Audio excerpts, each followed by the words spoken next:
Hare Krishna, Krishna Krishna, Hare Hare, Ram Ram Ram Ram. Hare Krishna, Krishna Krishna, Hare Hare, Hare Ram Ram Ram. Hare Krishna, Krishna Krishna, Hare Hare, Hare Ram Ram Ram. Hare Krishna, Krishna Krishna, Hare Hare, Hare Ram Ram Ram. Hare Krishna, Krishna Krishna, Hare Hare, Hare Ram Ram Ram. Hare Krishna, Krishna Krishna, Hare Hare, Hare Ram Ram. So, shall we begin now? Yes, thank you very much, Maharaj. Thank you for being so patient while you're waiting for the rest of us to join. Okay, so I'll begin by singing the Mangalacharana prayers and leading a short kirtan.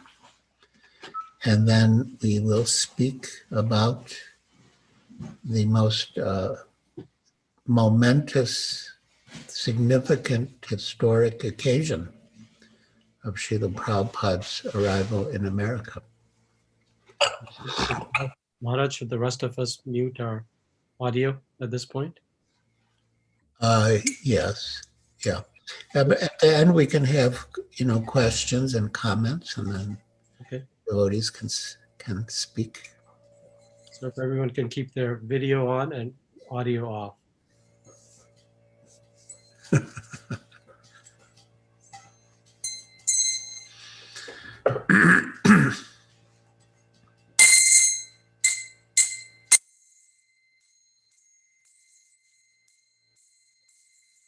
Vandeham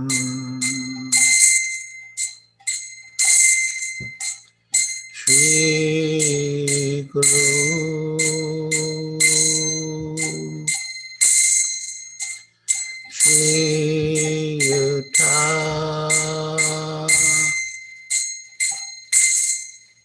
Padakamalam Shri Guru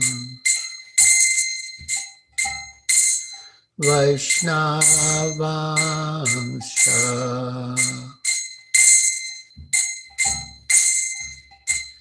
Shri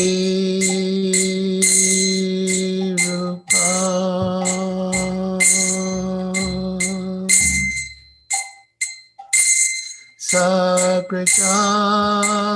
Sagrajatam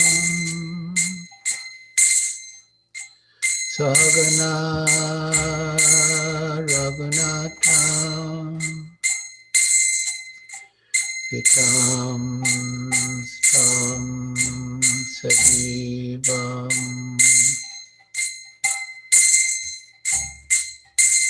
Sadvaitam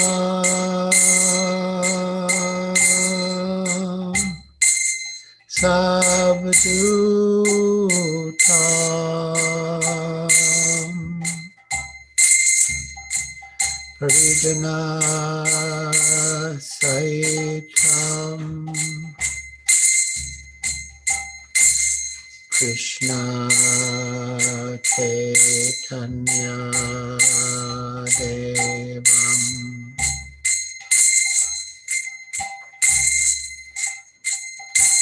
Shri Radha Krishna Padam Sagana Lalita Shri Vishakhanvitam Sta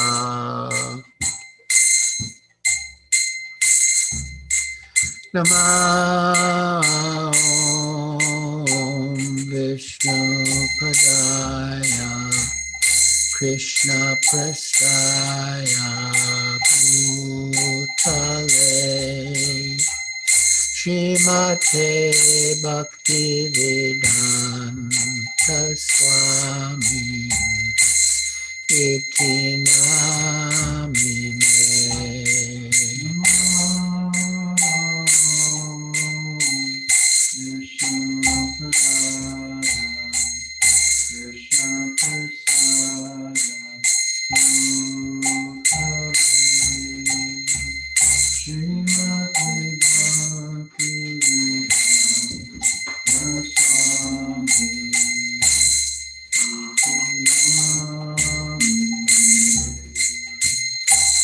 Namaste Saraswati Deve Gauravani Pracharine Nirvishesha Shunyavadi Paschatya Deshatarine. Namaste Saraswati Deve Gauravani Pracharine Nirvishesha Shunyavadi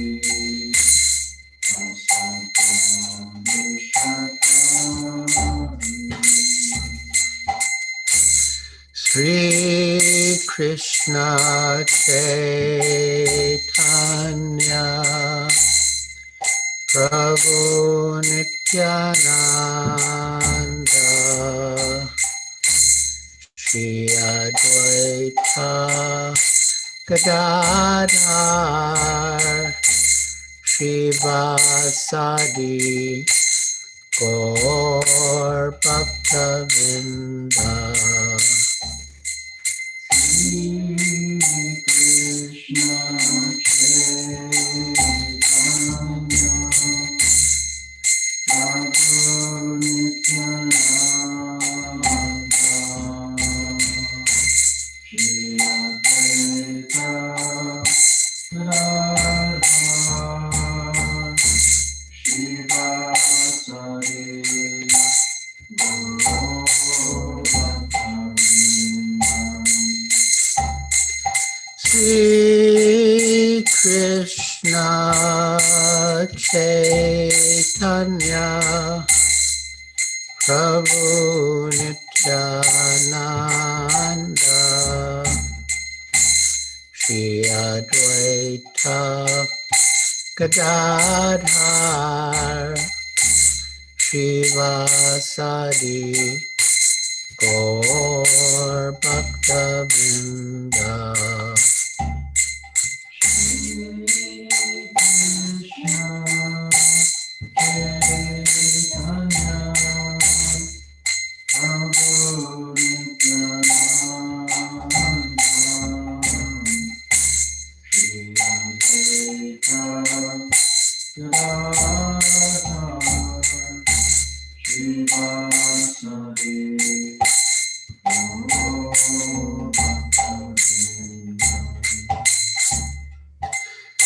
Sri Krishna Chaitanya Prabhu Nityananda Shri Advaita Gadadhar Shivasadi Gaur Bhaktavinda Shri Krishna Chaitanya Prabhu Nityananda Shri Advaita Gadadhar Shivasari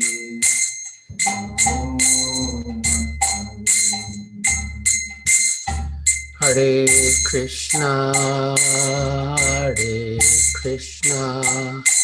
Krishna Krishna Hare Hare Hare Rama Rama Rama Hare Hare Hare Krishna Krishna Krishna Hare Hare Rama Rama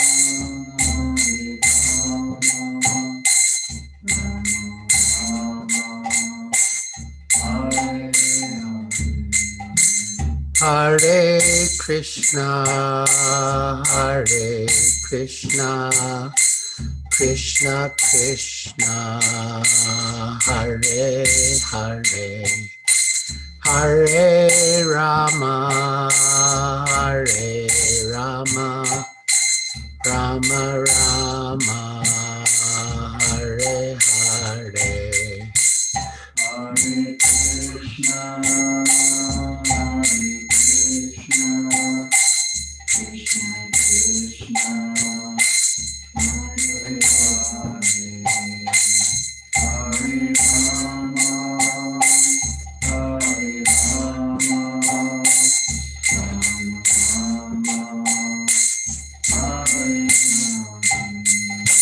Hare Krishna, Hare Krishna, Krishna Krishna, Hare Hare, Hare Rama, Hare Rama, Rama Rama, Hare Hare.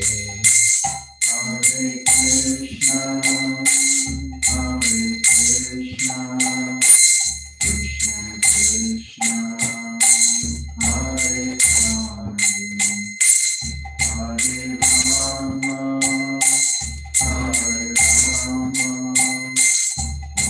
Hare Hare.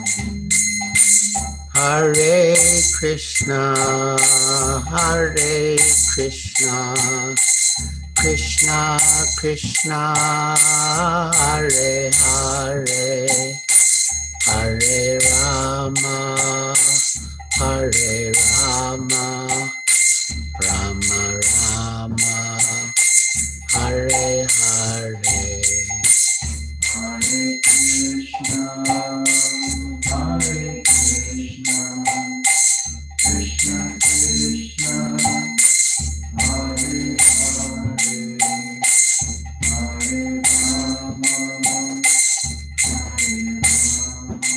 Rama, Hare Rama, Rama Rama, Hare Hare.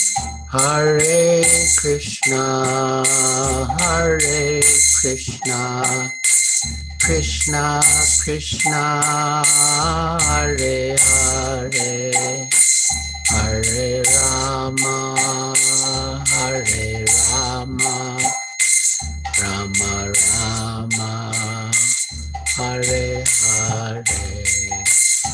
Hare Krishna, Hare Krishna, Krishna Krishna, Hare Hare, Hare Rama, Jaya Prabhupada, Jaya Prabhupada, Prabhupada, Jaya Prabhupada.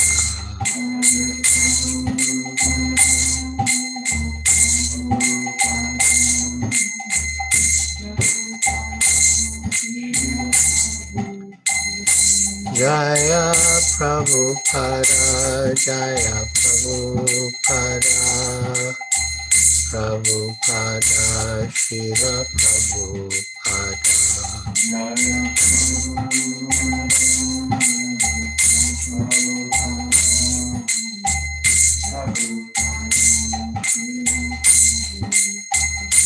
Jaya Guru Deva, Jaya Guru Deva, Guru Deva, Shira Guru Deva.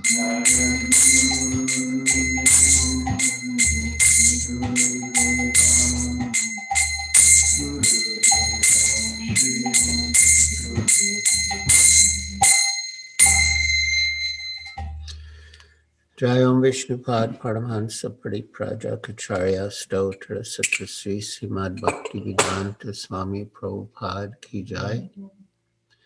ISKCON founder Acharya Srila Prabhupada Ki Jai. Jayam Vishnupad Paramhansa Pariprajakacharya Stotra Satasri Srimad Bhakti Siddhanta Saraswati Goswami Prabhupada Ki Jai. Ananta Koti Vaishnav Vrinda Ki Jai. Namacharya Srila Haridas Thakur Ki Jai. Prem Se Kaho Sri Krishna Chaitanya Prabhu Nityananda Shri Advaita Gadadhar Shivasadi Gaur Bhakta Vrinda Ki Jai. Shri Shri Radha Krishna Gopa Gopinath Shamakunda Radha Kundagiri Govardhan Ki Jai. Vrindavan Dham Ki Jai. Navadvip Dham Ki Jai. Jamuna Mai Ki Jai. Ganga Mai Ki Jai. Tulsi Devi Ki Jai. Bhakti Devi Ki Jai. Samveta Bhakta Vrinda Ki Jai. Nitai Gaur Premanande Hari Hari Bo. All glories to the assembled devotees. All glories to the assembled devotees. All glories to the assembled devotees. All glories to Sri Guru and Sri Gauranga. Glories to Srila Prabhupada.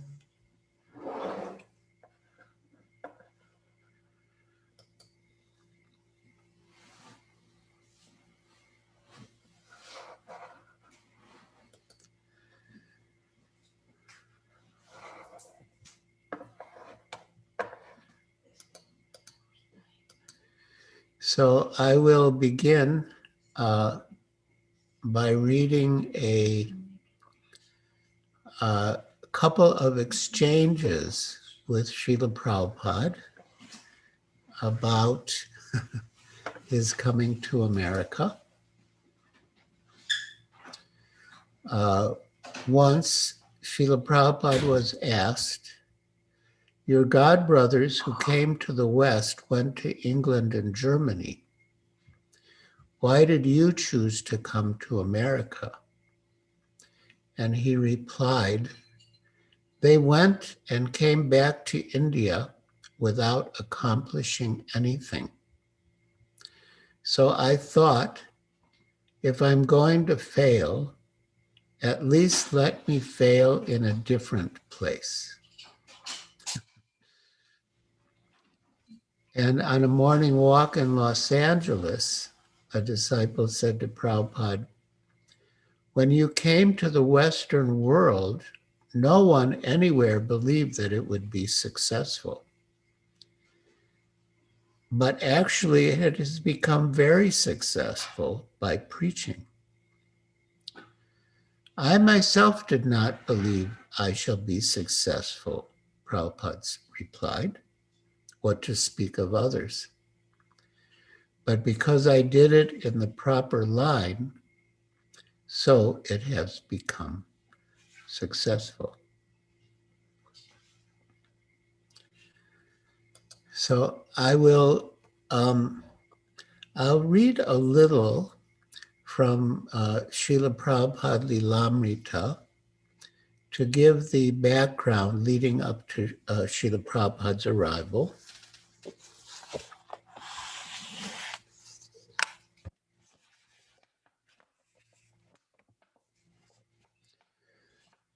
Of course, it was a difficult voyage for Srila Prabhupada on the ship Jaladuta. And on the way, he had 2 heart attacks. And he thought if he had a third, he may not survive.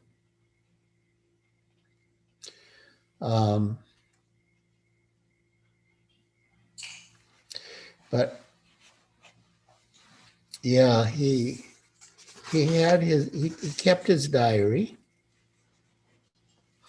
and that has been published, the Jaladuta Diaries. And on the night of the second day, Prabhupada had a dream. Lord Krishna, in his many forms, was rowing a boat. And he told Prabhupada that he should not fear, but should come along. Prabhupada felt assured of Lord Krishna's protection and the violent attacks did not recur.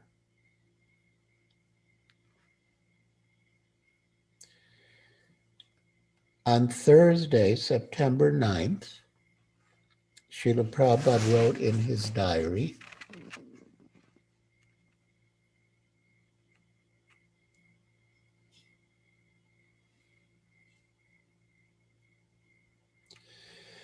"This afternoon we have crossed over the Atlantic Ocean for 24 hours. The whole day was clear and almost smooth. I'm taking my food regularly and have got some strength to struggle. There's also a slight tacking of the ship, and I'm feeling a slight headache also. But I'm struggling. And the nectarine of life is Sri Chaitanya Charitamrita, the source of all my vitality." Then the next day, Friday, September 10th, just a week before he arrived in America, Srila Prabhupada wrote, "Today the ship is plying very smoothly. I feel better today. But I'm feeling separation from Sri Vrindavan and my lords, Sri Govinda, Gopinath, and Radha Damodar. The only solace is Sri Chaitanya Charitamrita, in which I am tasting the nectarine of Lord Chaitanya's Leela. I have left Bharat Bhumi just to execute the order of Sri Bhaktisiddhanta Saraswati in pursuance of Lord Chaitanya's order. I have no qualification, but I have taken up the risk just to carry out the order of His divine grace. I depend fully on their mercy so far away from Vrindavan." And when Srila Prabhupada arrived in Boston, he wrote a wonderful poem called Markin Bhagavat Dharma, in which he expressed the same mood of dependence on the mercy of his spiritual master, Srila Bhaktisiddhanta Saraswati Thakur, and of Sri Chaitanya Mahaprabhu. And I will read this poem.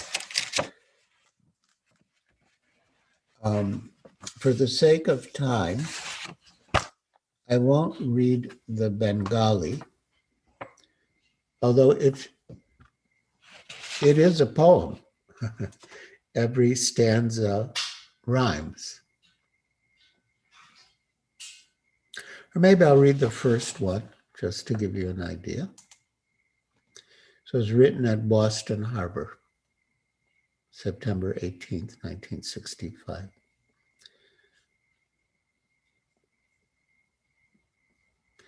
Baro Kripa Kaile Krishna Adamer Prati Kilagi Anile Heta Koro E Begati.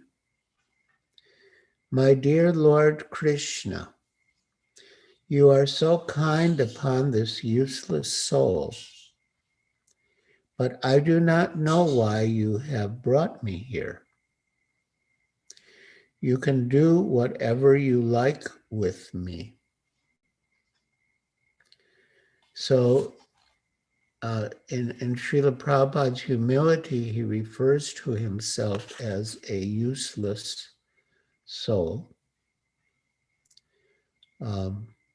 And he submits himself, as will be clear later, as a puppet in the hands of Krishna and the Parampara to do with him whatever they like. And he says here, you can do whatever you like with me. And that should be our mood too in our devotional service, that we just want to be puppets in the hands of our spiritual master and act as he wants us to act, or do as he wants us to act. And this poem, Marking Bhagavad Dharma, gives us an insight not only to Srila Prabhupada's mood of surrender and dependence on the mercy of the Lord and his spiritual master, but also it gives us a sense of what our mood should be in our execution of devotional service.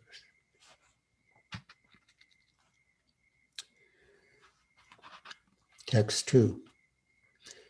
Ache kichu karja tabi e anumane nahi kenu ani ben e ugra stane. But I guess you have some business here.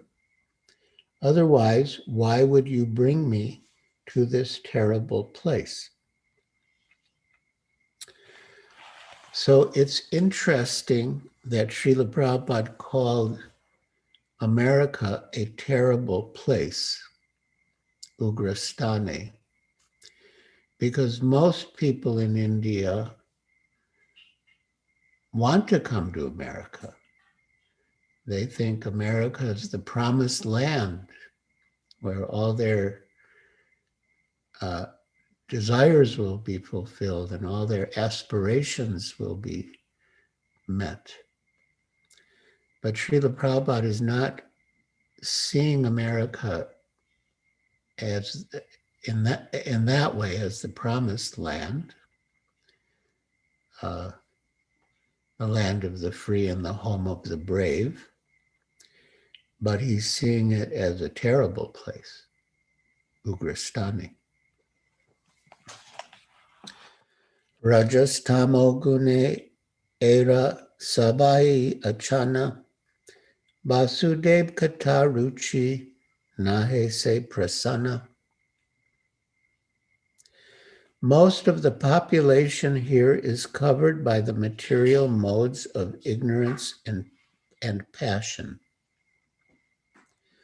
Absorbed in material life, they think themselves very happy and satisfied, and therefore they have no taste for the transcendental message of Vasudeva. I do not know how they will be able to understand it. So in this verse, Srila Prabhupada elaborates on the challenge that he is facing in presenting Krishna consciousness.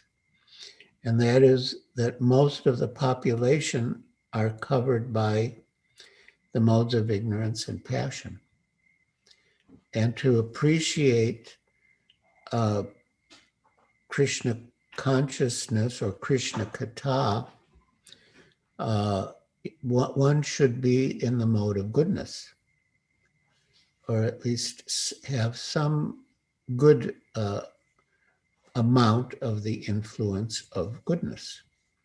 So Srila Prabhupada is seeing this formidable challenge that he will have to meet in presenting Krishna consciousness to the people in America.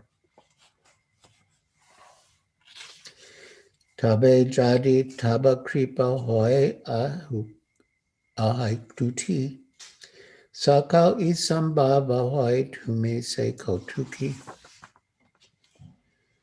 But I know your causeless mercy can make everything possible because you are the most expert mystic.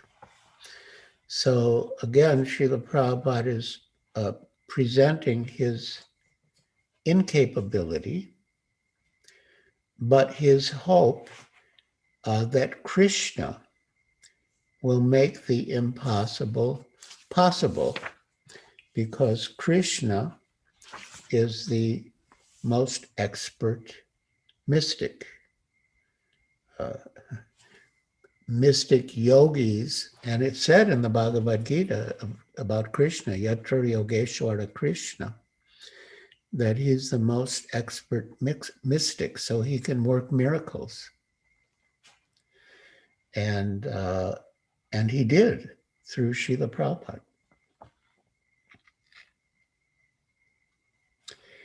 Ki bhave bu jale tara buje se rasa eta kripa koro prabhu kore nijabasa. How will they understand the mellows of devotional service? O Lord, I am simply praying for your mercy so that I will be able to convince them about your message.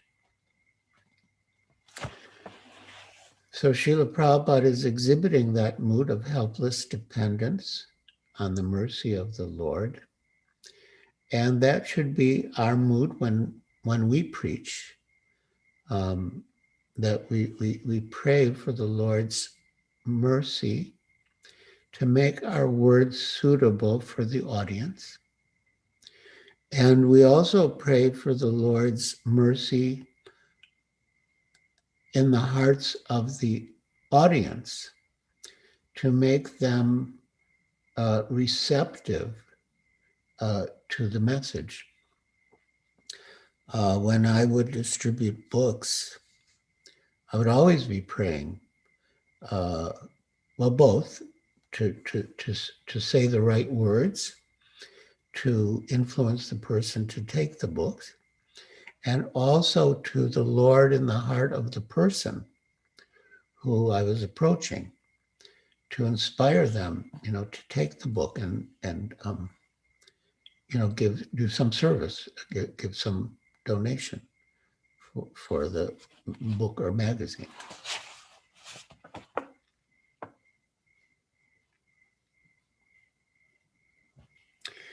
Tomara ichaya saba hoy maya basha.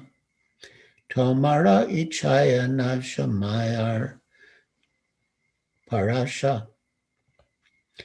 All living entities have come under the control of the illusory energy by your will.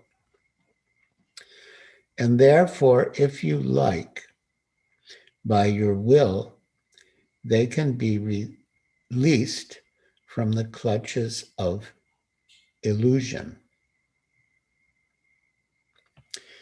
Now, for me, that particular stanza has special significance because when I first came to the Boston Temple, anyway, that's another story. But after a little while, I was initiated by Srila Prabhupada by mail. And in my initiation letter, Srila Prabhupada wrote that I marked it in your presence when I was in Boston, and I prayed to Krishna that this good soul may become aware of the value of Krishna consciousness. And Srila Prabhupada's prayer for me was very instrumental in my coming to Krishna consciousness. The Lord is known as Bhaktavatsal.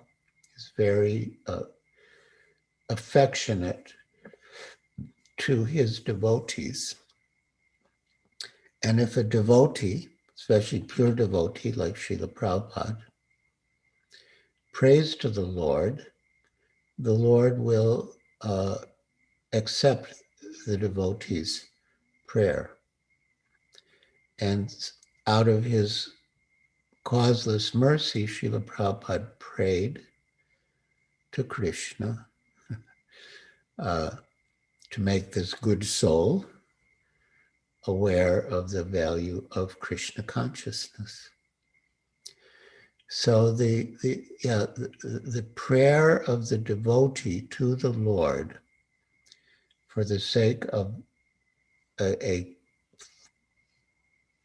candidate for devotional service, or for the sake of a fallen soul, is effective. And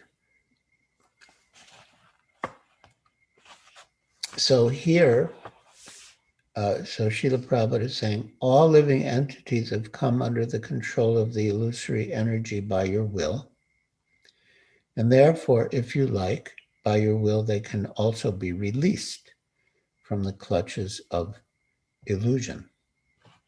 So yeah, Krishna is all powerful, and Srila Prabhupada is praying on our behalf. And then in the next verse, he says it explicitly.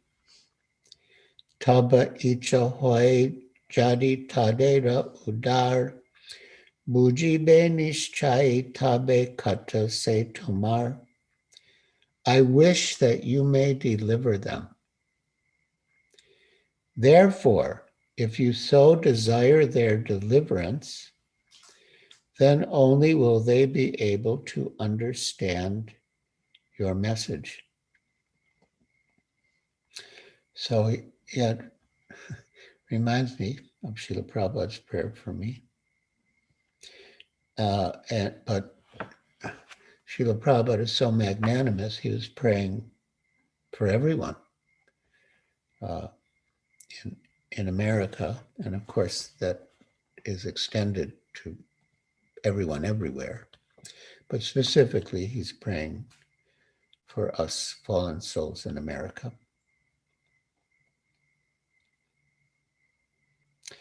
I wish that you may deliver them.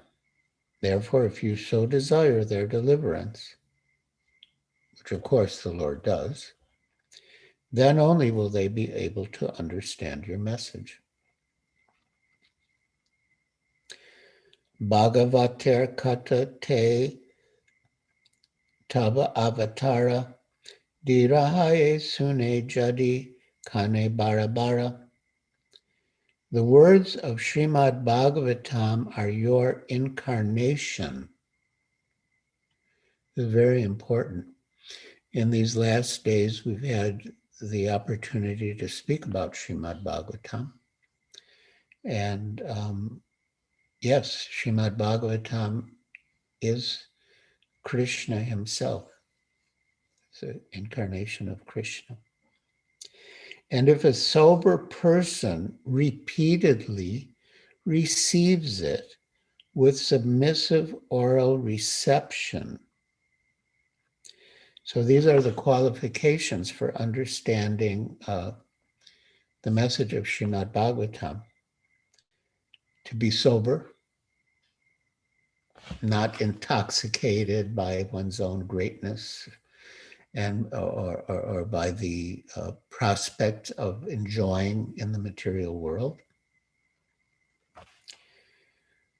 Repeatedly receives it. Nityam Bhagavata Sevaya. Nityam means always, or at least daily. With submissive oral reception. That's very important, to be submissive, not challenging. When I first was coming to the Boston Temple, one of the devotees told me that Srila Prabhupada had said that I was submissive. And I, in all my 21 years, I had never heard of being submissive as a virtue. It was not something that we were taught.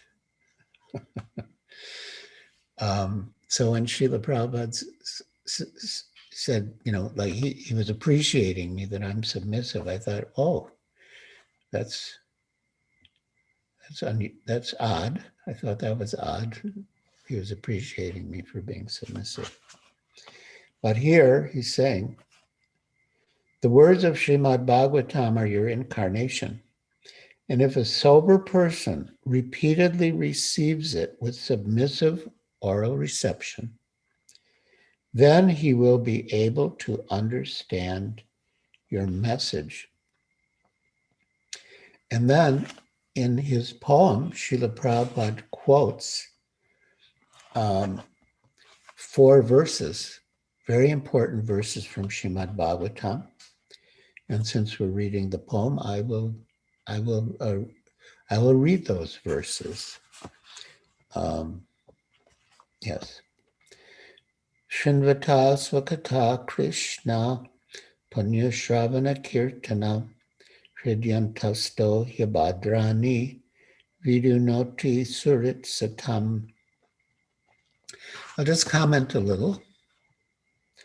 Surit Satam is translated as that Krishna is the benefactor of the truthful devotee. Satam. Sat is often a word for devotee, but the root of it is sat, truth. So we should be truthful devotees. In other words, we should not be pretentious or duplicitous or hypocritical. We should be truthful. We should be honest. We should be sincere. Nasta prayeshu badreshu nityam bhagavata sevaya bhagavati uttama shloke bhaktir bhavati naistike. So that verse is also significant in a personal way. The translation is, by regularly hearing the Bhagavatam and rendering service unto the pure devotee, all that is troublesome to the heart is practically destroyed, and loving service unto the glorious Lord, who is praised with transcendental songs, is established as an irrevocable fact. So the reason I'm commenting on this verse is that in the early days when we were serving Srila Prabhupada in India, he kept us so busy that we hardly had time to read. And I was starting to feel guilty that I wasn't reading his books. And one day I was sitting in his room in the Calcutta temple, which is still there, although it's been renovated. And I didn't say anything about feeling guilty that I wasn't reading, but he could read my mind. And he quoted this verse, Nasta prayeshu abhadreshu nityam bhagavata sevaya. And Bhagavat refers to the book Bhagavat or the person Bhagavat, the devotee Bhagavat. And Srila Prabhupada said that by serving the person Bhagavat, all the truths of the book Bhagavat are revealed to you, even if you never read the book. So he was encouraging me, to continue with my service to him, the devotee Bhagavat. And he was assuring me that all the truths of the book Bhagavat will be revealed, even if I don't read the book. Of course, that was a special time when we were so busy, but in general, of course, we should do both, serve the person Bhagavat and read the book Bhagavat. But if under certain circumstances one is actually engaged in serving the person Bhagavat and does not have time to read the book Bhagavat, but it could happen. It could happen even now. All the truths of the book Bhagavad will be revealed.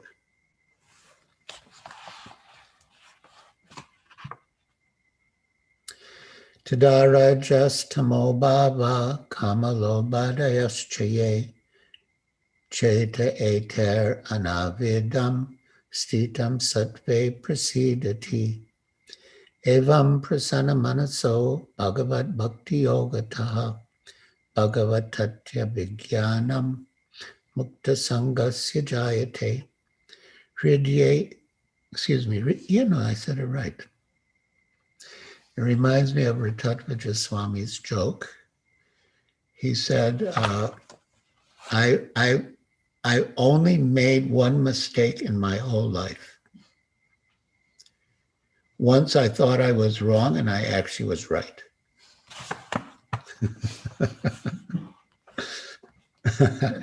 So anyway, I actually said it right.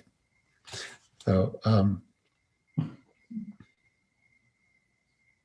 Vidyanti hridaya grantis chityante sarvasamshaya kshiyante chasya karmani drishta evat manishware. Translation. Now this is all in Prabhupada's poem. It is said in the Srimad Bhagavatam 1:2:17 to 21, Sri Krishna, the personality of Godhead, who is the Paramatma, super soul, in everyone's heart, and the benefactor of the truthful devotee, cleanses desire from material enjoyment from the heart of the devotee who relishes his messages, which are in themselves virtuous when properly heard and chanted. So basically, Srila Prabhupada is quoting these verses from Srimad Bhagavatam as the process by which he will deliver the fallen souls that he will encounter in the West.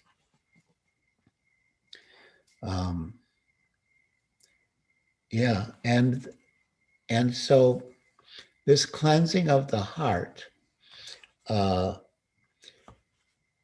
is very difficult, and we are not able to cleanse our hearts on our own.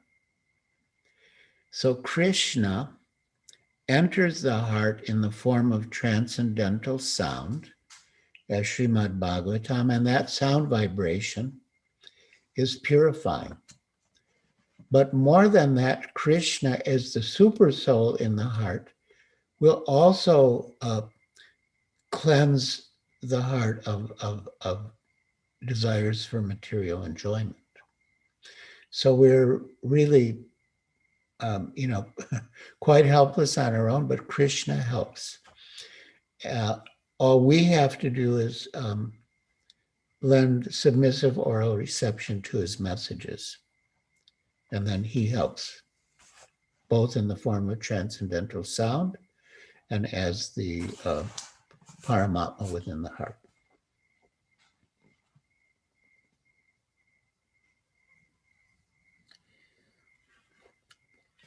So I'll read it again. Prabhupada said that here repeatedly. Sri Krishna, the personality of Godhead, who is the Paramatma, super soul in everyone's heart, and the benefactor of the truthful devotee, cleanses desire for material enjoyment from the heart of the devotee, who relishes his messages, which are in themselves virtuous when properly heard and chanted. Punya Shravana Kirtana, just by hearing and chanting, one becomes pious or virtuous. By regularly hearing the Bhagavatam and rendering service unto the pure devotee, all that is troublesome in the heart is practically destroyed, and loving service unto the glorious Lord, who is praised with transcendental songs, is established as an irrevocable fact. So the word is nashta prayeshu abadreshu. So abadreshu means the inauspicious things in the heart. Nashta means destroyed, and prayeshu means almost completely. Not completely, that comes later, but almost completely. And in commenting on this verse, Srila Prabhupada has said 75%. At that time, loving service is established in the heart, and the modes of passion, rajas, and ignorance, tamas, and lust and desire, kama, disappear from the heart. So then, really purified. Thus established in the mode of goodness, the man rejuvenated by loving service to the Lord gains liberation from material association, mukti, and comes to know scientifically of the personality of Godhead. So then, the devotee, the listener, submissive oral reception leads to liberation from material association. Mukta sangasya jayate. And comes to know scientifically of the personality of Godhead. Bhagavat Tatya Vijnana. Thus the knots of the heart and all misgivings are cut to pieces. It's so liberating just to read this. Thus the knots of the heart and all misgivings are cut to pieces. The chain of fruitive actions, karma, is terminated when one sees the self as master. So after quoting these verses, 5 verses from Srimad Bhagavatam, Srila Prabhupada continues his poem. Rajastamo hate tabe paibe nistar hridayara bhadrasab guchibe tahar. He will become liberated from the influence of the modes of ignorance and passion, and thus all auspicious things accumulated in the core of the heart will disappear. Srila Prabhupada in his Bengali is summarizing those verses. Ki kore bujabo kata boro se chai kudra amidi nahina kono shakti nahi. How will I make them understand this message of Krishna consciousness? I am very unfortunate, unqualified, and the most fallen. Therefore, I am seeking your benediction so that I can convince them, for I am powerless to do so on my own. So we can see Srila Prabhupada's abject humility here, and consequently his complete dependence on the Lord's mercy. And there's no pretense here. He says, he calls himself the most fallen. Once Srila Prabhupada had a disciple who said to Srila Prabhupada, I am the most fallen. And Srila Prabhupada replied, you are not the most anything. I mean, when Srila Prabhupada said it, he meant it. That devotee, oh, Srila Prabhupada, I'm the most fallen. You are not the most anything. But Prabhupada was fulfilling his desire. He wanted to feel, well, he wanted to be humble, and he was presenting himself as humble, and Prabhupada's words were humbling. You're not the most anything.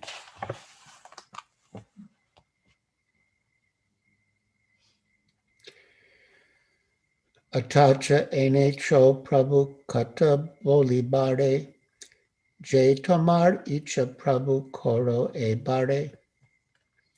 Somehow or other, O Lord, you have brought me here to speak about you.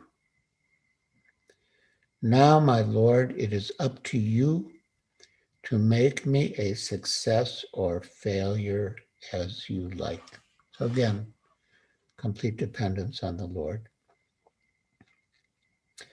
Akila Jagat Guru Bachana se Amar Alankrita Koribar Kamatak Tomar. O spiritual master of all the worlds, I can simply repeat your message. And if you like, you can make my power of speaking suitable for their understanding. This is also a very important verse because it speaks to the point of realization.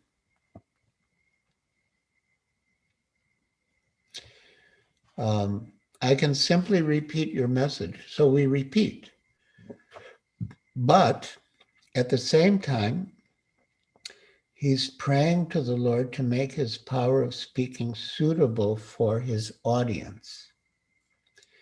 And that in the first canto of Srimad Bhagavatam, in the purport, Srila Prabhupada gives a very nice definition of realization, in which he says that, I wonder if I can find that.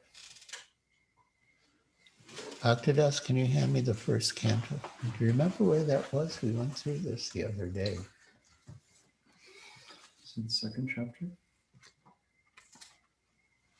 It might be so. Okay.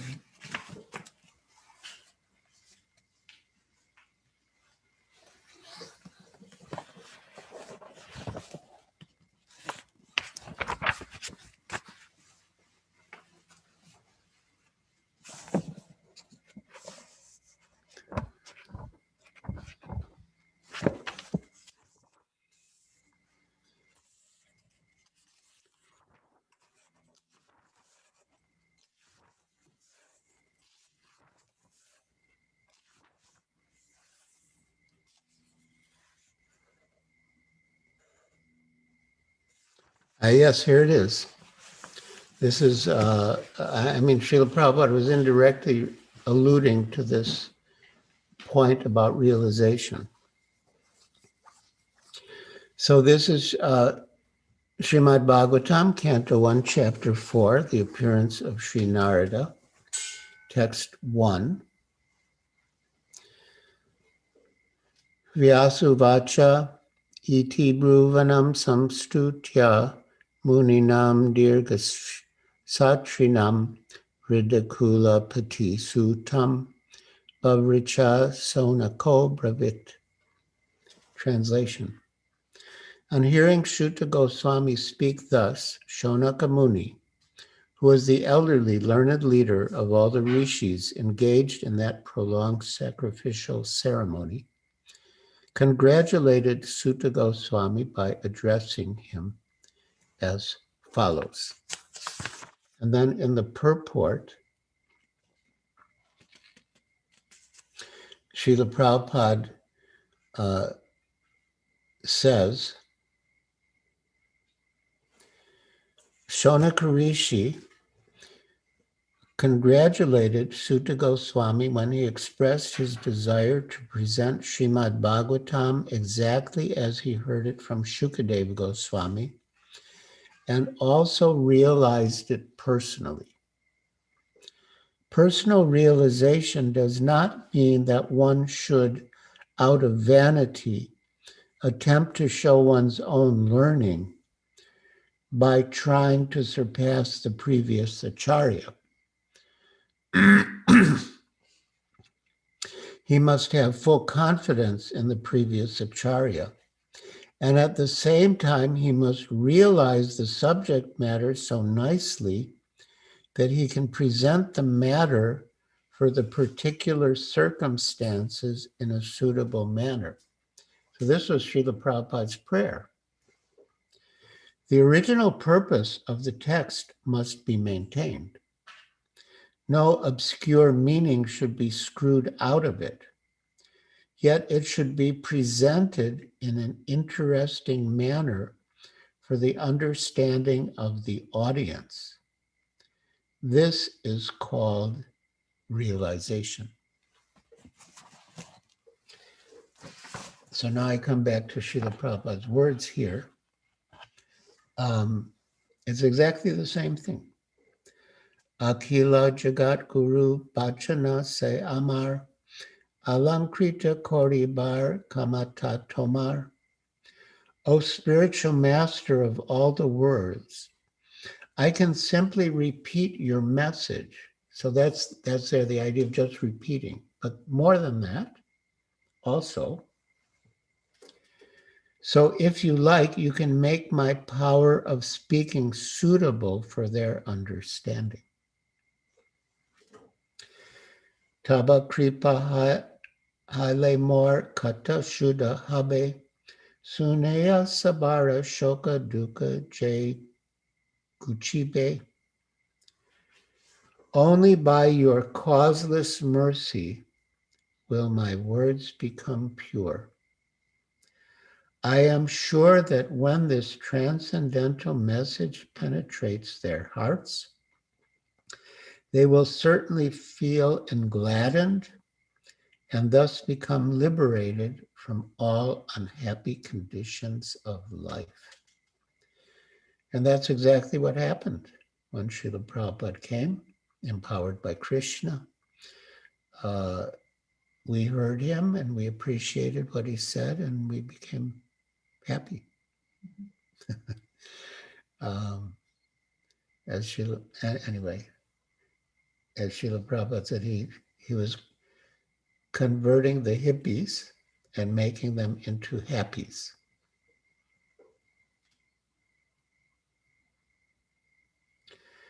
Aniyacho jadi Prabhu amare nachate, nacho Prabhu nacho se mate, kastera putali jata nacho se mate. O Lord, I am just like a puppet in your hands. So if you have brought me here to dance, then make me dance. Make me dance. O Lord, make me dance as you like. Such a beautiful metaphor. Bhakti nai beda nai name kub daro. Bhakti Vedanta Nama Ebe Sartakoro. Translation. I have no devotion, nor do I have any knowledge, but I have strong faith in the holy name of Krishna. I have been designated as Bhaktivedanta, and now, if you like, you can fulfill the real purport of Bhaktivedanta. So Bhakti means devotion, and Vedanta means knowledge. Actually, Veda means knowledge, and Anta means the end of knowledge. So Srila Prabhupada is saying that he has been designated as Bhaktivedanta, but actually he has no devotion, bhakti, or knowledge, Vedanta. But I have strong faith in the holy name of Krishna. And this is really, in one sense, the secret of Srila Prabhupada's success, his strong faith in the holy name of Krishna. Srila Prabhupada had a godbrother named Akinchana Krishna Das Babaji Maharaj, who Srila Prabhupada said was a Paramahamsa, a liberated soul. And he would always be chanting. And at Srila Prabhupada's sannyasa initiation, this Akinchana Krishna Das Babaji Maharaj was present in the Gaudiya Math in Mathura, where Srila Prabhupada took sannyas from His Holiness Bhakti Vigyan Keshav Maharaj.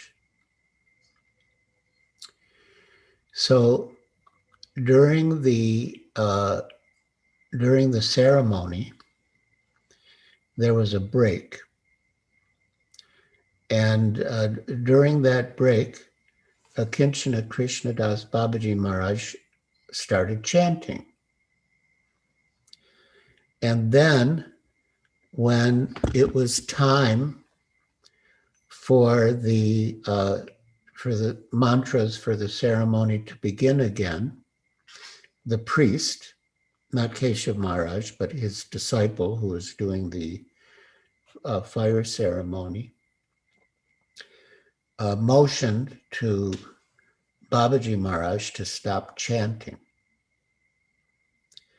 And behind his back, means Prabhupada behind his own back, it means like he motioned to Babaji Maharaj, keep chanting, keep chanting. And Babaji Maharaj said at that time he understood that Srila Prabhupada would become the world leader of the Hare Krishna movement because he had complete faith in the holy names. And Srila Prabhupada himself says it here. I have no devotion, nor do I have any knowledge, but I have strong faith in the holy name of Krishna. I have been designated as Bhaktivedanta, and now, if you like, you can fulfill the real purport of Bhaktivedanta. And then how Srila Prabhupada signed the poem, signed, the most unfortunate, insignificant beggar, A.C. Bhaktivedanta Swami, on board the ship Jaladuta, Commonwealth Pier, Boston, Massachusetts, USA, dated 18th of September, 1965. So this poem was unknown to us. And in fact, Srila Prabhupada wasn't even sure if there was any record of it, but devotees did find it and published the poem in Back to Godhead magazine. And that Back to Godhead magazine with the poem came into our hands in 1971 when we were staying at the Sea Palace Hotel in Kolaba. It was owned by our friend and life member Ramchand Chabria. It was a vegetarian hotel. And we didn't have any other place to stay in Bombay then. So he allowed us to stay there free of charge. And so the magazine came, and Guru Das and his wife, Yamuna Devi, and I were reading that from the Back to Godhead magazine. And when we came to the signature, the most unfortunate, insignificant beggar, A.C. Bhaktivedanta Swami, Yamuna Devi burst out into tears. She was like just so moved by Srila Prabhupada's humility. And yeah, I'll never forget that. Yeah, she just burst out into tears. So, yeah, we should have such feelings for Srila Prabhupada. And yes, so this is the most momentous historic occasion, Srila Prabhupada's arrival in America, and because of his coming here, pursuant to the order of his spiritual master, our lives have been changed. We've been saved from,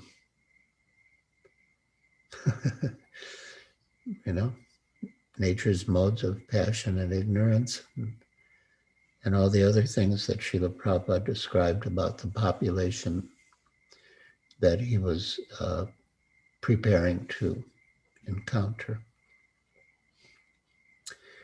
So thank you for arranging this gathering to celebrate this wonderful event. And it was a great honor and privilege and pleasure for me to speak on this subject and in your company. So now, if any of you have questions or comments, we can take them. I guess you can raise your hand or maybe send something in the chat.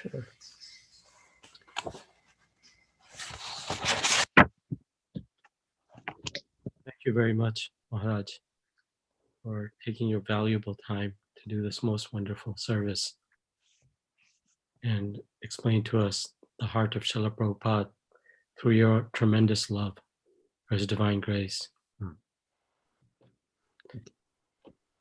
May I ask a question? I know lots of other devotees will You can ask. You can ask.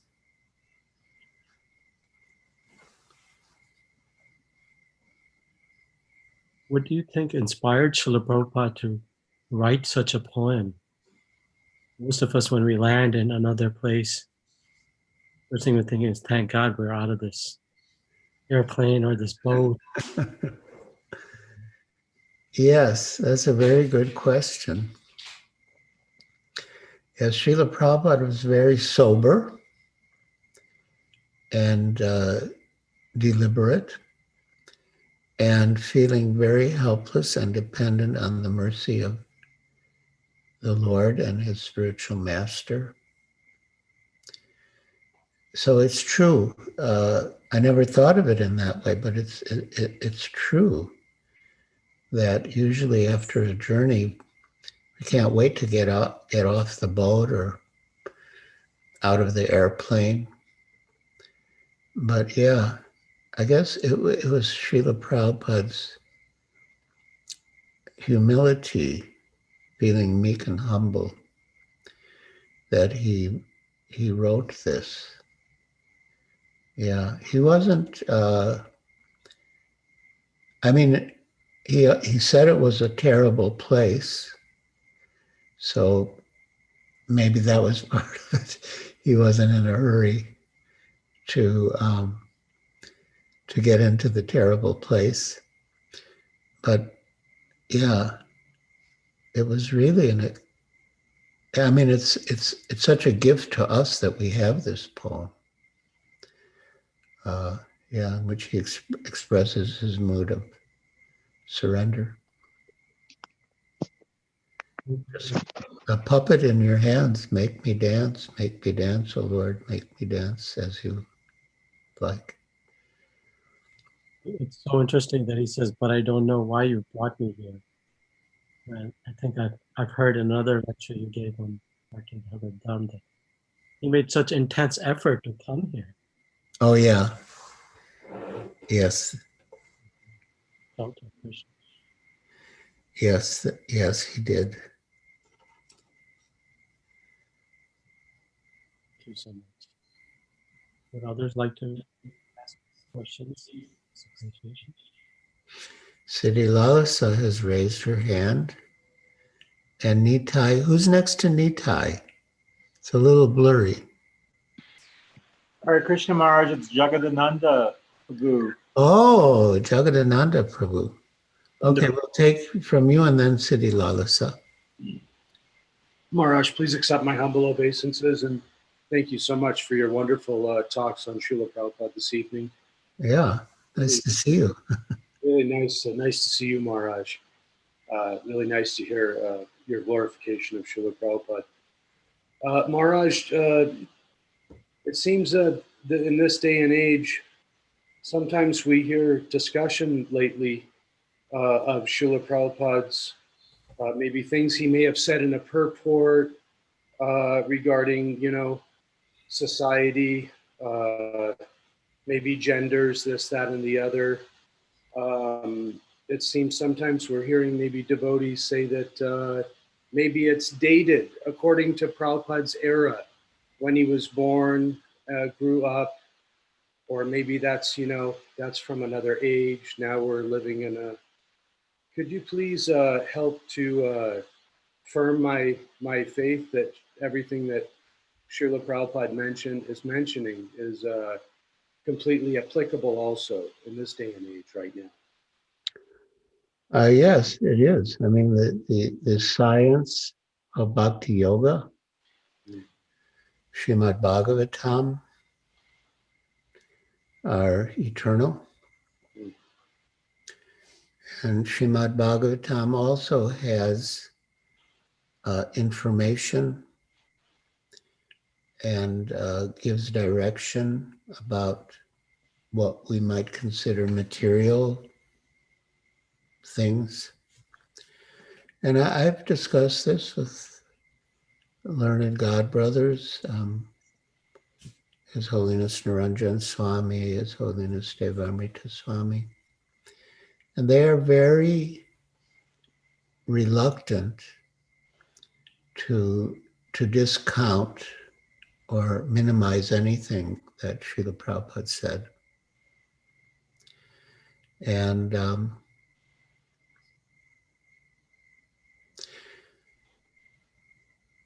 yeah, but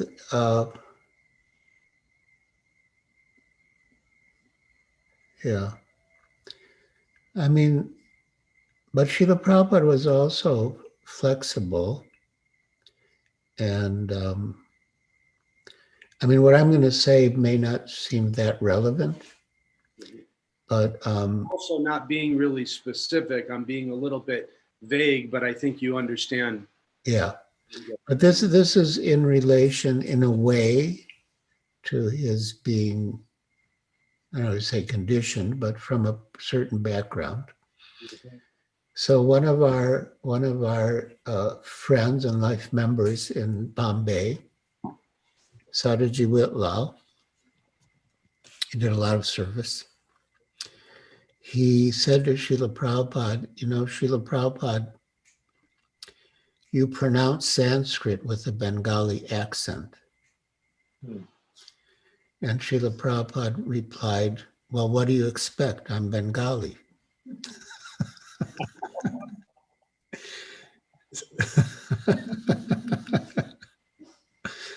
So, yeah, there might be some influence of his background, but that doesn't, diminish the applicability, the truth or the applicability of what he taught. I feel the same way, Maharaj. I just wanted to hear you give me more confidence. Okay, thank you. Thank you so much, Maharaj. Hare Hare Krishna. Hare Krishna. Sorry.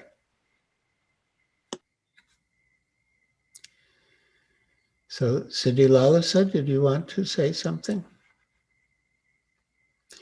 You have to unmute yourself. Hare Krishna Guru Maharaj. I heard that Prabhupada saying that he was successful because he was in line.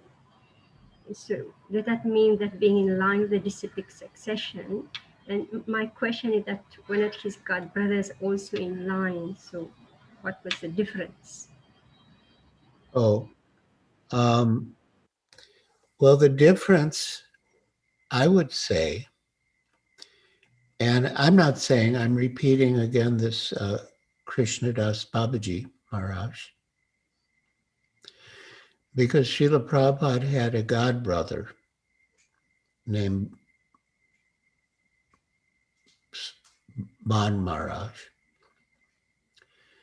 And Ban Maharaj also came to the West. So once Babaji Maharaj asked Ban Maharaj that you went to the West and Swami Maharaj went to the West. That was how they referred to Srila Prabhupada, Bhaktivedanta Swami Maharaj. You went to the West and Swami Maharaj went to the West. You presented the teachings of Lord Chaitanya and he presented the teachings of Lord Chaitanya. You did the same things as he did, but he was successful and you could not do anything. What is the reason? And then Babaji Maharaj himself gave the answer that because he had full faith in the holy name of Krishna. So, and yes, Srila Prabhupada says as much here. I have no devotion, nor do I have any knowledge. Of course, that's his humility, but I have no devotion, nor do I have any knowledge, but I have strong faith in the holy name of Krishna. And he had faith that if we chanted, that everything else would follow.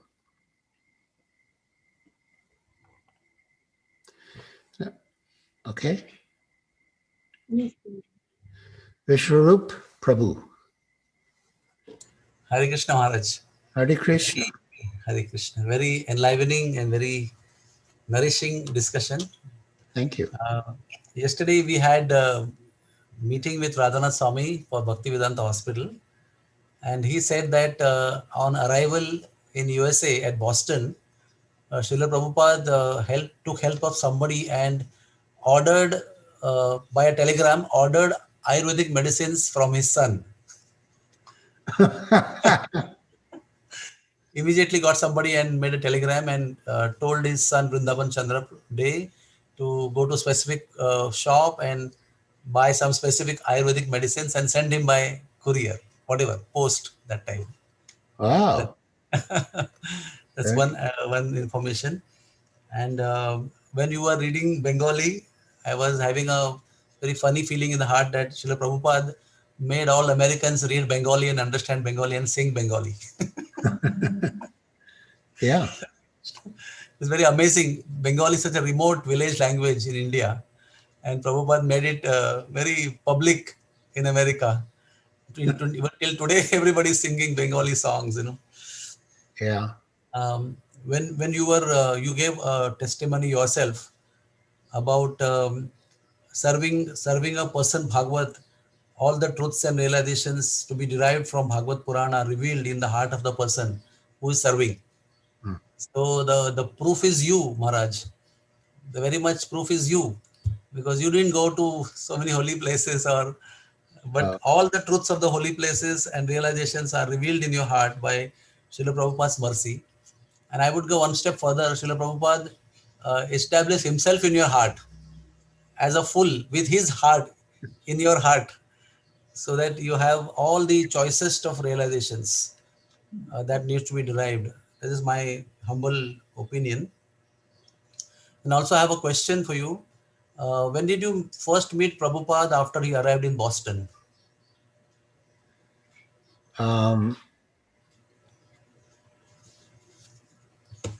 Well, I was, it's interesting. I sometimes think whether I might have missed a chance to see him at Commonwealth Pier. I mean, it's very remote, but when I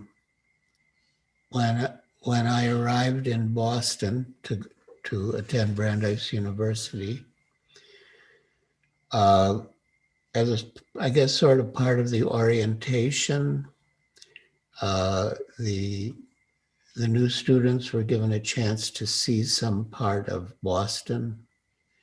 So one group went to the Boston Harbor, but I didn't go in that group. So sometimes I thought, well, I wonder if I'd gone, whether I would have seen Srila Prabhupada, because it was September of 1969. But I met him, actually the first time I saw him was at Brandeis University when he came and did a program. And yeah, that was the first time I spoke to devotees. And I did some service because at the time, the devotees didn't own any motor vehicles. So Satsvarupa announced from the stage that if any members of the audience were driving to Boston or Harvard Square, the devotees needed a lift. And I had a red Rambler station wagon. It was my graduation gift that my father gave me. So so I went out to the lobby, and the first devotee I met, and he was like so high on Krishna consciousness, was Bharadraj Prabhu. And so then I squeezed a lot of devotees in my car, and I drove them to Harvard Square. And then the next night, I went to the temple, and then I surrendered. At least made the decision to surrender. When did you get first chance to speak to Prabhupada one-to-one? Yeah, I mean, there were other people in the room, but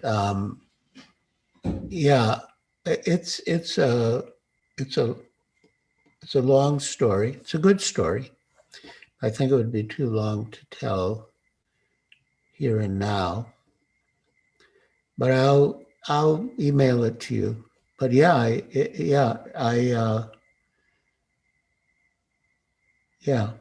asked him a question and he gave an answer, and I knew he was my perfect master, and I surrendered. I mean, I say surrendered, but I surrendered. I'm trying to surrender.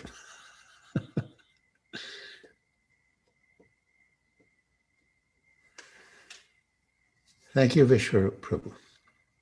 Thank you, Maharaj. Thank you.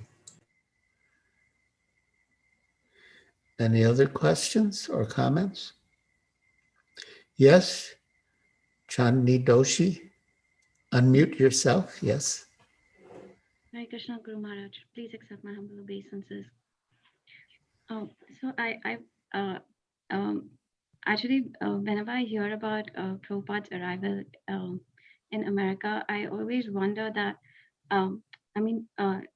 you did mention once, even previously when I'd asked a question about reading, and you had said that you had asked Prabhupada about reading, and he said it's all nectar from wherever you read. But I always wonder, like, if there is any, like, why he took Srimad Bhagavatam and not Bhagavad Gita, because he was like doing Bhagavad Gita classes, and we also it's also said that we read systematically, like Bhagavad Gita, Srimad Bhagavatam, then Chaitanya Charitamrita. Yes, I mean the usual progression in terms of advancement would be first Ishopanishad, then Bhagavad Gita, then the Nectar of Devotion, then Srimad Bhagavatam, and then Chaitanya Charitamrita.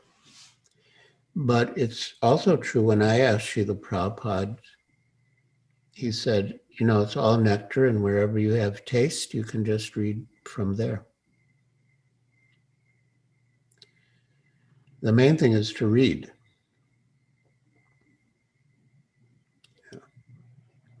Thank you, Guru Maharaj. Hare Krishna. Hare Krishna.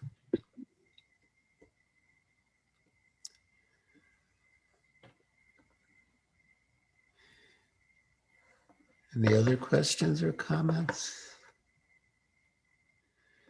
Preeti Radhika Dasi. Hare Krishna, Guru Maharaj. Hare Krishna. I have a comment.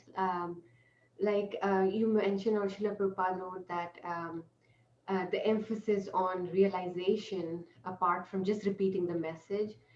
And I felt the value of that when Bhakti Charu Maharaj left. And there were so many questions and all over devotees, like in Facebook when you were looking at the updates, almost everybody had same kind of questions and confusion.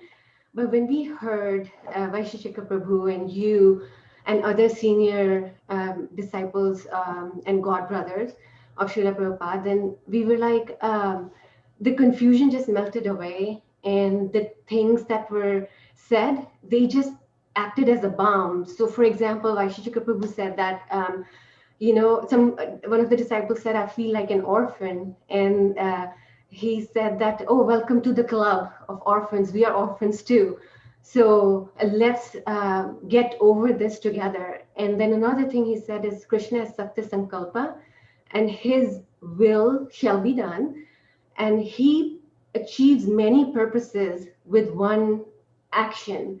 And then I could just not help but think about it whole day, and it almost acted like a balm, just that one sentence. So I just wanted to mention that. That's nice.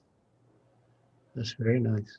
Thank you, Maharaj. And I was thinking that it's because the not only in this birth, it's the previous births of churning the nectar of bhakti that these realizations and revelations come to pure devotees like you and Vaisheshika Prabhu. Okay. I take your word for it. Thank you for that. Hare Krishna.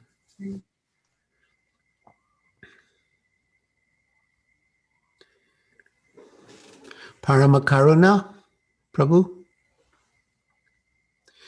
please unmute yourself. Hare Krishna Maharaj, thank you so much for sharing these pearls of nectar of your association with Srila Prabhupada. And I wish we could hear so much more, given that you've had such amazing association with Srila Prabhupada and served him in such wonderful areas of service to him. So thank you so much for sharing that with us. Maharaj, regarding reading, I had a question. And my question is, there are, in general, I feel there are two styles of reading. One is to read, of course, just go through Srila Prabhupada's purports, of course, the translations and purports, in serial order, and just keep going through those only. And another one is um, more recently, in the last 5-7 years or more, lots of very nice devotees uh, at the brahmachari level or somebody like that, the younger second generation level, have been writing very nice study guides and very nice ways to kind of take us through the study of Srimad Bhagavatam, etc. So, what would be your some advice or guidance? Should we first read Srila Prabhupada's purports fully, then come back and go through them more systematically, so to say, with sort of like a sequence of conversation or theme within a chapter or a group of chapters, and kind of stitch together and understand sort of at a holistic level? Or is it okay if we do that right from the beginning? Because I feel I haven't read the whole Srimad Bhagavatam, including Srila Prabhupada's purports, even once. I'm still somewhere in that journey, and I feel it. It will be a very long time if to kind of do it once and then come back. So just wanted to get your advice. Well, I think it's a matter of personal taste, how you want to do it. I mean, of course, when we got the books, there were no such study guides, and we just read from the beginning to the end.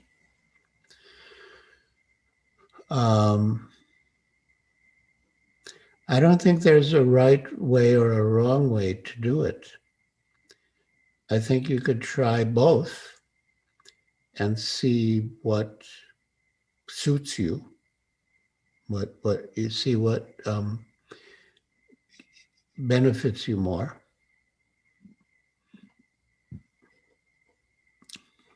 But yeah, it's good to read every day.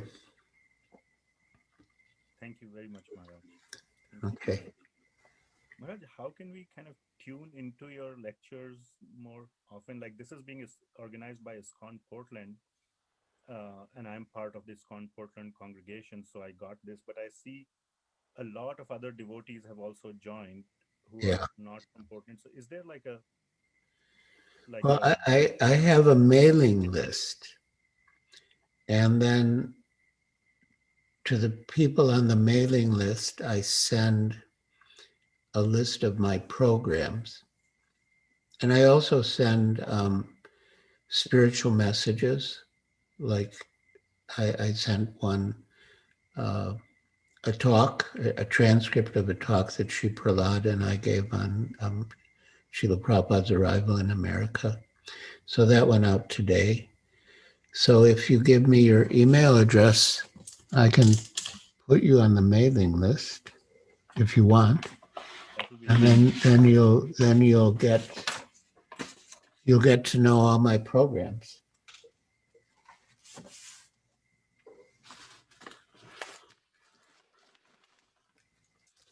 You want to tell me now? Yes, Maharaj. It is PKD, like Param Karuna Das. So PKD, followed by an S. By PKDS. S. Okay. PKD was taken, so I added a S after it. Okay. 108@gmail.com.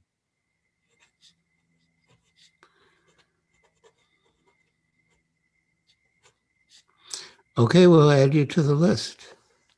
Thank you so much, Maharaj. Thank you very much.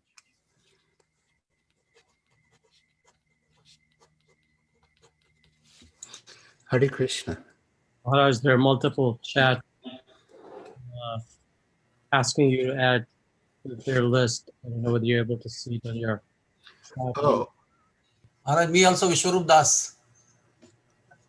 You want to be on the list? Yes, Maharaj. Okay, I have a few email addresses for you. Do you have Yes, a yes. I mentioned here also VGS. Oh, I see. VGS.rns@gmail.com. VGS .rns at gmail.com. Narottam Das Prabhu, is there a way, because there are lots of addresses popping up now? Yes, Prabhuji. So if I am at the end of the call, I can I get a transcript of the chat. I can just combine all the emails and then we send it to you or someone so that Maharaj can get a comprehensive list. Yeah. So you can. I'll You send can- that to Maharaj once we get the whole list, because there are lots of, I don't think you'll be able to keep up with it. Yeah, no, it's a lot. Oh, that's great. That's wonderful. That's wonderful. I can just combine all of them and then send it to Jesse Prabhu, so I can Yes. send it to Maharaj. Yeah. Okay.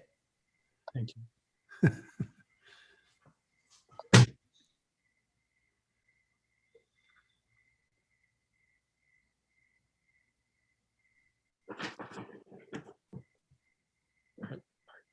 Are there any other questions? I think Maharaj is eagerly waiting. We have two hands raised, Prabhu. This is Sukha Mataji, Sukha Kamat Mataji, and Surat Radha Chandra Das. They were the hands raised. So if you want to. Okay. Yeah. Surat Radha Chandra Das, Prabhu, would like to. Yeah. Gurumai, please accept my humble obeisances. All glories to Prabhupada, all glories to your holiness. Just I want to share one thing. When I started reading Srimad Bhagavatam, fortunately I got one book of Sri Chaitanya Charitamrita Madhya Leela. And by the way, I started reading Conversation of Chaitanya Mahaprabhu with Sarvam Bhattacharya.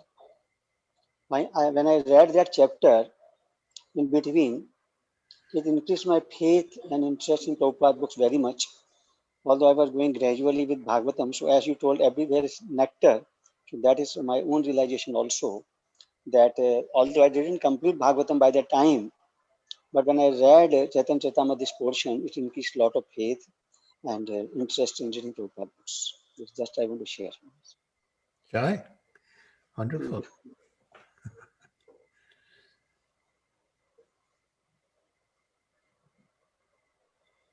Sukha Kamat Mataji, like to unmute yourself.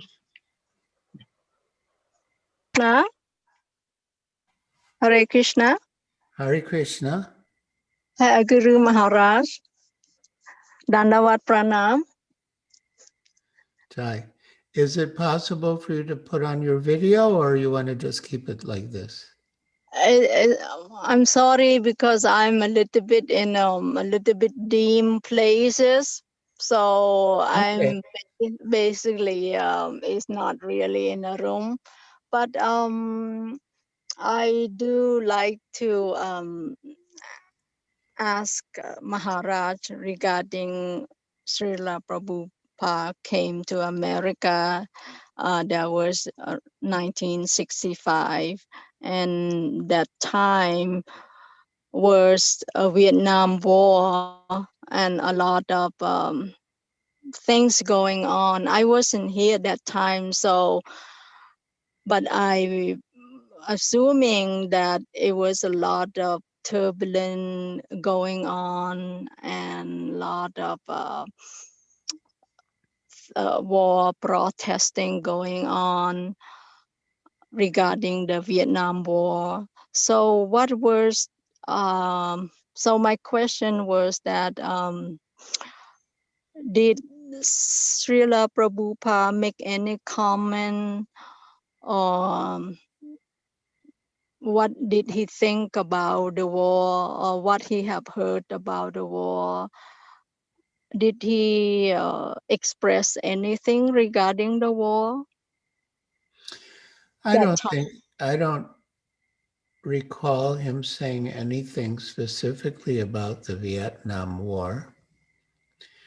But as a reaction against the war, many of his students, well, they wanted to avoid the draft. They didn't want to have to go into the army. So he made arrangement that some of his disciples could get exemption from being drafted into the army on the basis of being divinity students. And and he wrote me, because I was also concerned about the draft. But I was called by the draft board,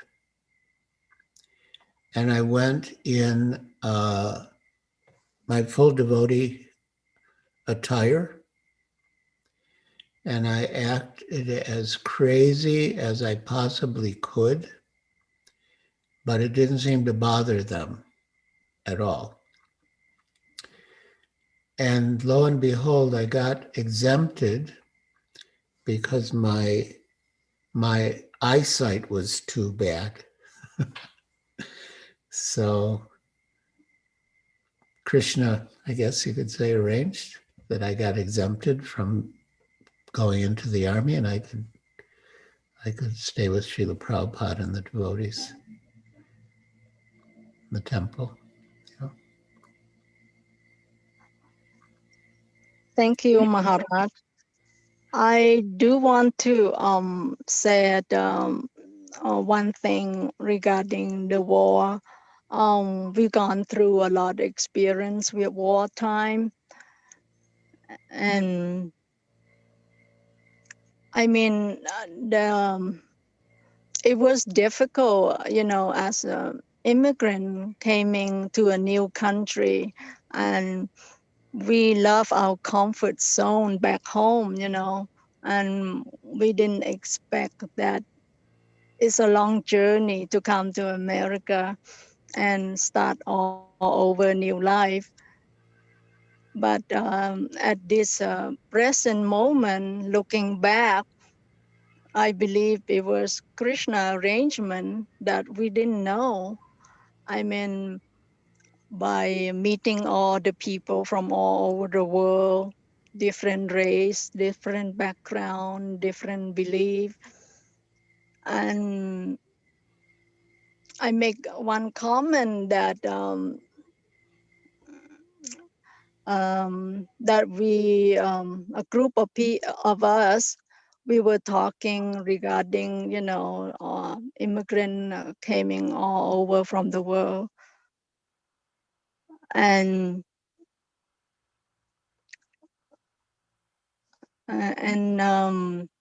we discussing, various topic. And one comment I did make within a group that, because of Krishna arrangement, I'm consider myself lucky to be here and meet people from different race, different background, and different faith. If it wasn't because of the war, I would never get a chance to see anybody except the people from where I grew up. So looking back, I wasn't resent at all that what had caused the war, So I believe it was,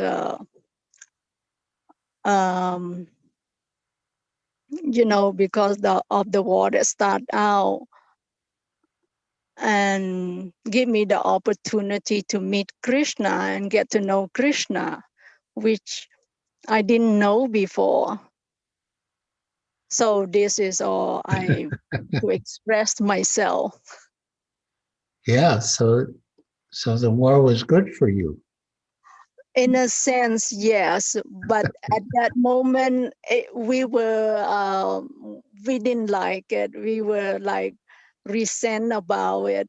But looking back, in the positive way, I was grateful. Without the war, I wouldn't get to know Krishna. I wouldn't get to know all this Purana, which I had some knowledge of it, but it was not that deep, it was very shallow.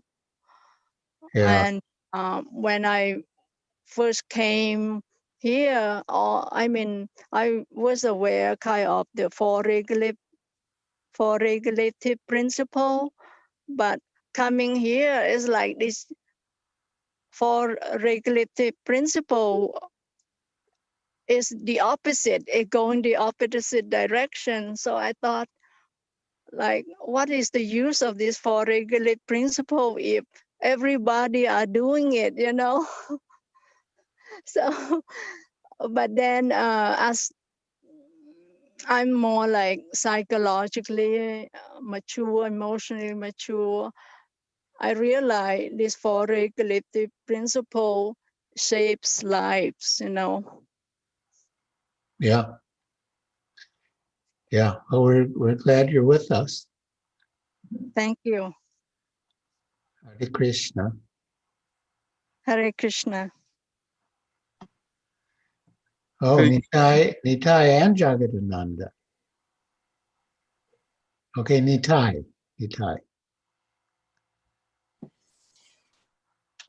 Hare Krishna, Guru Maharaj, please accept my humble obeisances. All glories to you. Thank you very much for gracing this occasion with a wonderful talk. I had a question in relation to the purport that you referenced in the talk when you quoted Srimad Bhagavatam, Canto 1, Chapter 4, Text 1.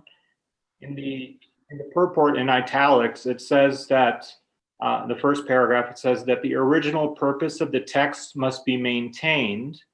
No obscure meaning should be screwed out of it, yet it should be presented in an interesting manner for the understanding of the audience. This is called realization.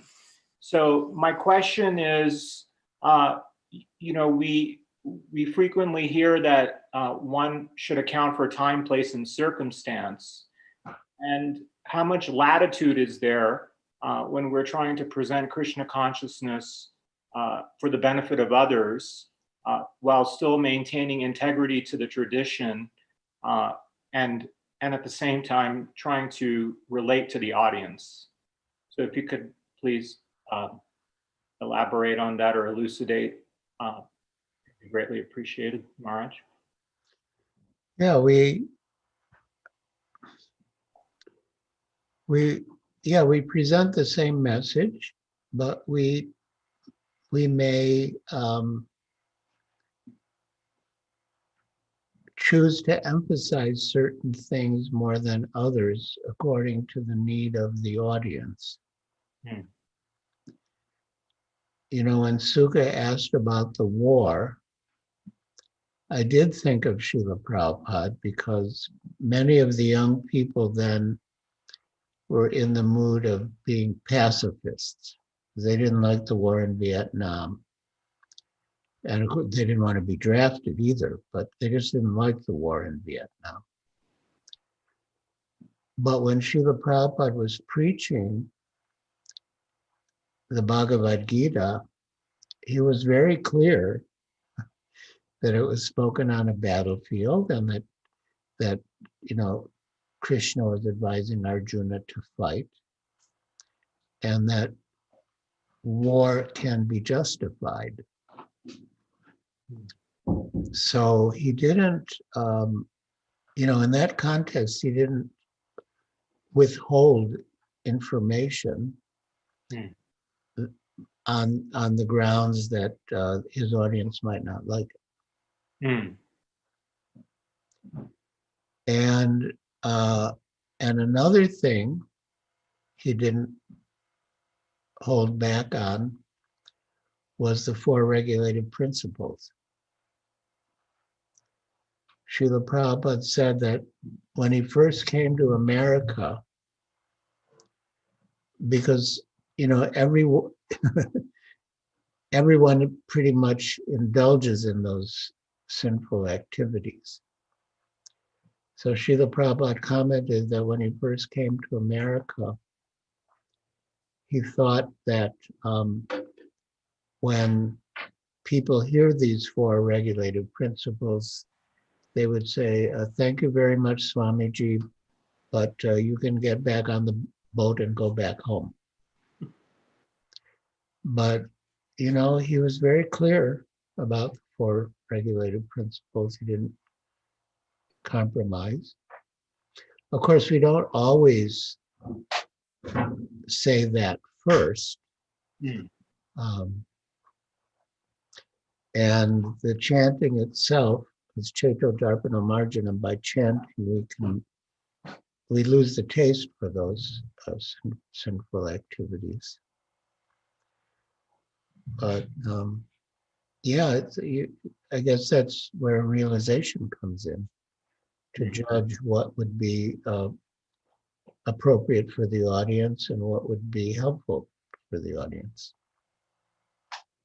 The reason I asked the question, Maharaj, to give you some context is, you know, we're covering a section in the Bhagavatam that has apparently disparaging statements meant towards a particular sex.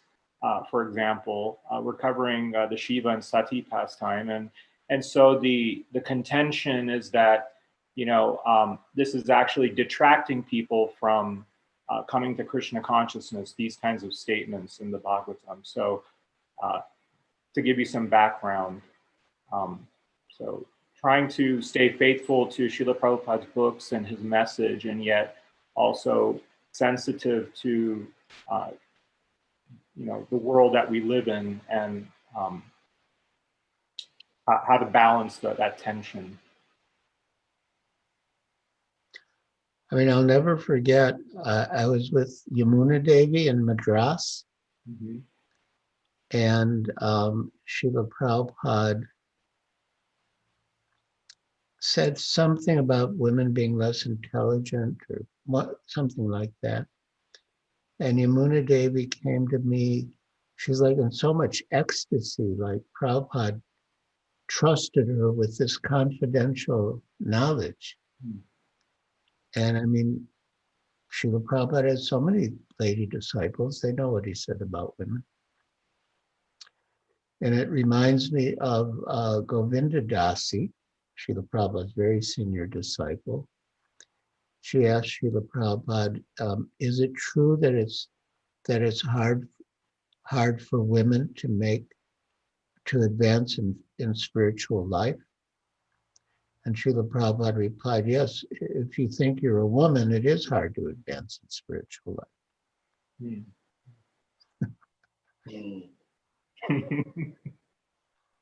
So whatever the bodily designation is, if someone's upset by it, it means they're identifying with the body. Exactly. Which means they haven't understood the first line of the Bhagavad Gita.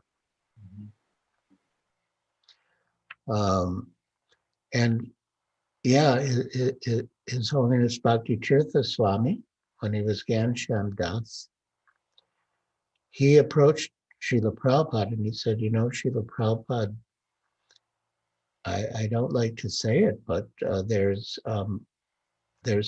a prejudice against Black people in your movement. And Srila Prabhupada said, you know, if you identify yourself as being a Black person, you're no different from them. Right. Yeah, Prabhupada really, he could really get people off the bodily platform. I think of Ambarish Das, Alfred Ford, you know, the great grandson of Henry Ford. So the first time he met Srila Prabhupada said to him, so you're the great grandson of Henry Ford? He said, yes. And where is Henry Ford now? So it's like, oh yeah, where is he now?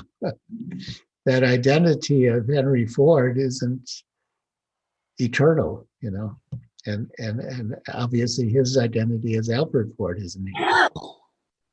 So, yeah. Thank you very much, Gurudev.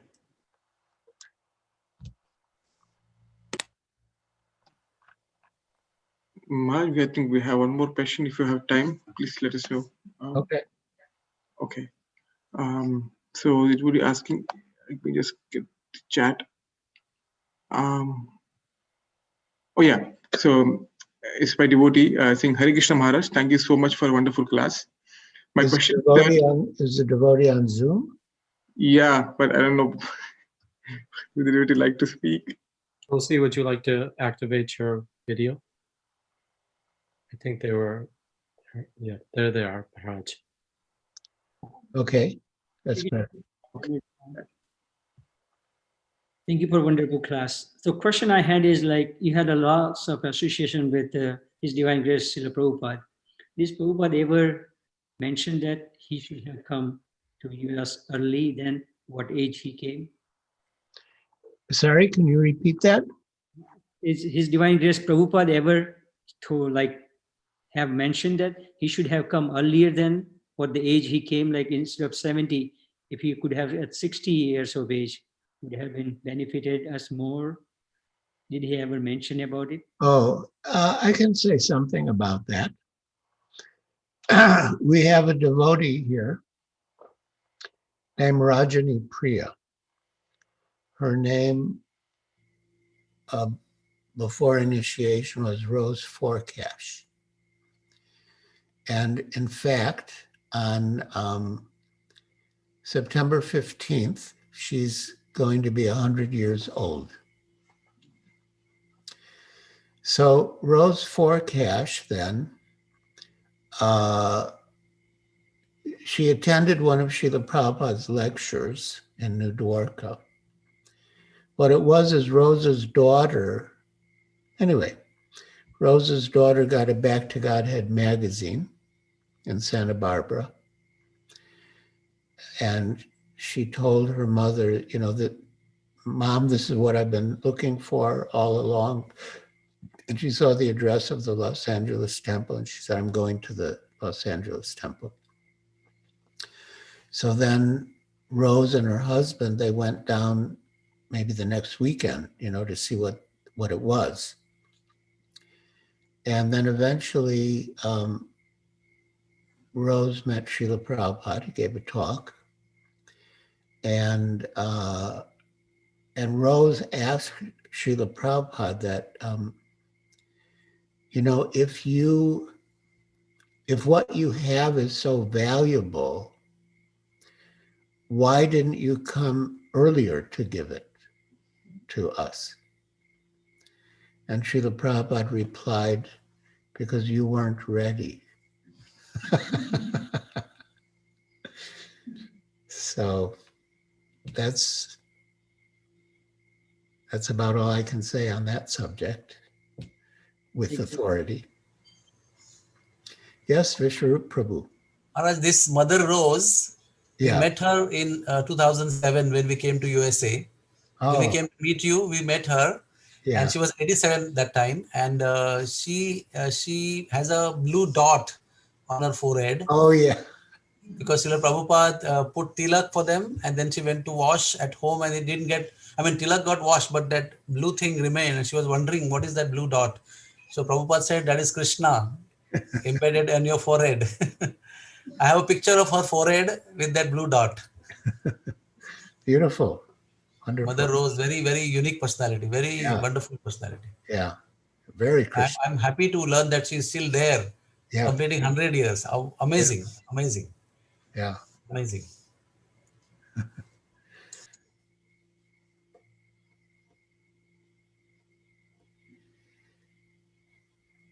Any other questions or comments?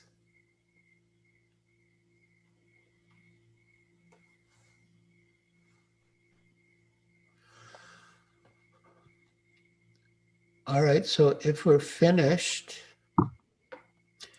then maybe we can end with Vaishnav Pranam. And then how will I get the email addresses of the people who want to get on the mailing list? Maharaj, I will send you Artham Vilas Prabhu, who is doing the technical stuff, will send me a list of all the chat window requests for addition, and then I'll email that entire list to you. Okay, because we don't want it to all disappear when we end the Zoom conference. Artham Vilas Prabhu indicated that he'll get it to us. Right, Narottam Prabhu? Yes, Prabhuji. Yeah. Okay. So let us offer our obeisances unto all the Vaishnava devotees of the Lord, who are just like desire trees, who can fulfill the desires of everyone and are full of compassion for the fallen conditioned souls. Vanchakalpa Truviyascha Kripa Sindhuvevacha Titanam Pavanebhyo Vaishnavebhyo Namo Namaha Nantakoti Vaishnavindiki Jai.